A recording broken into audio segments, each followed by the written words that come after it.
Est-ce que ça vous arrive de vous taire en groupe lors des réunions, des travaux de groupe, des conférences ou lorsque vous êtes avec votre patron ou votre client juste à cause de votre mauvaise haleine? Si oui, quel était votre état en ce moment précis? Dites-le moi dans les commentaires. Dans cette vidéo, je vous donne 11 conseils qui vous permettront d'éviter la mauvaise haleine.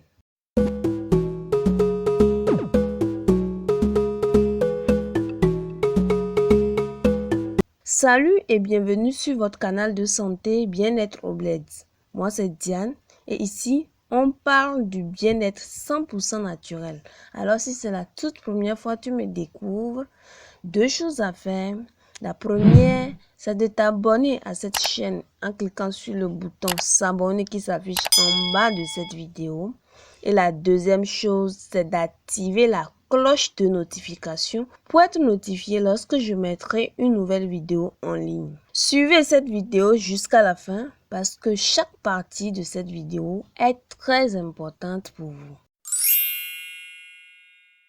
Excusez-moi, je ne disclame pas les marques de dentifrice. Les nombreux cas de mauvaise haleine sont causés par les dentifrices. Beaucoup de personnes ne le savent pas, mais vous qui êtes en train de suivre cette vidéo, vous le saurez. Quelques minutes après votre brossage, vous allez constater que votre bouche commence par avoir une odeur insupportable. Au fait, le sucre contenu dans le dentifrice se dépose tout au long de votre gencive et catalyse la prolifération des bactéries responsables de la mauvaise haleine. Privilégiez plus les cure-dents d'Afrique, les dentifrices bio et sans sucre. Dormir sans se rincer ou brosser les dents est l'une des clés en main pour avoir une mauvaise haleine. Les restes d'aliments vont permettre la multiplication des bactéries responsables de la mauvaise haleine le lendemain matin.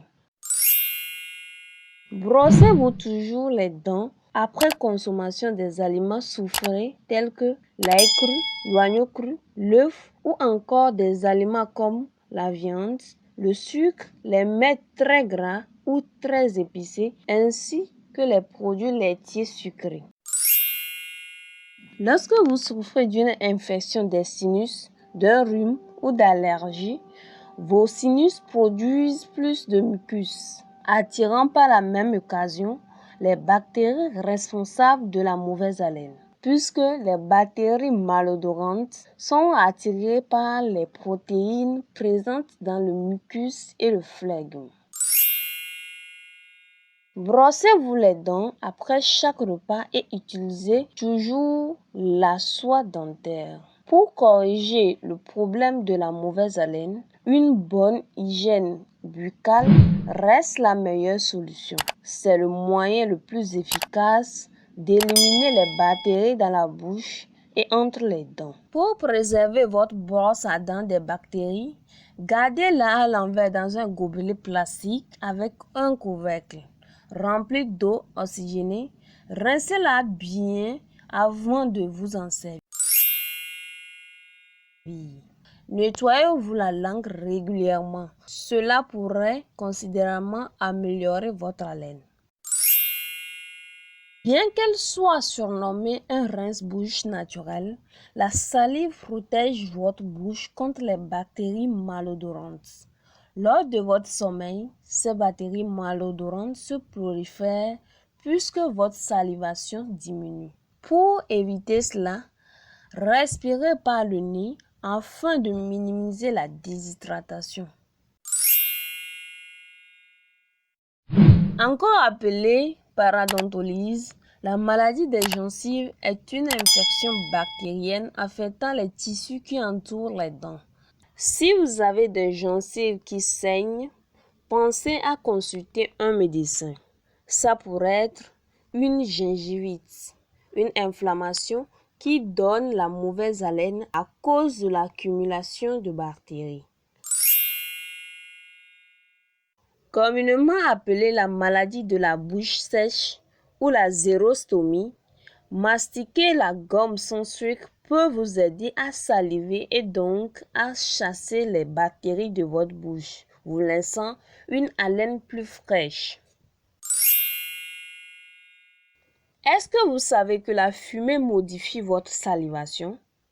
Si vous êtes un fumeur, vous le savez peut-être plus que moi. Le tabac laisse une odeur révélatrice de cendre, mais aussi il est responsable de la mauvaise haleine. Lorsque vous consommez du tabac, votre bouche devient au fil du jour de plus en plus sèche, ce qui entraîne la mauvaise haleine et du cancer.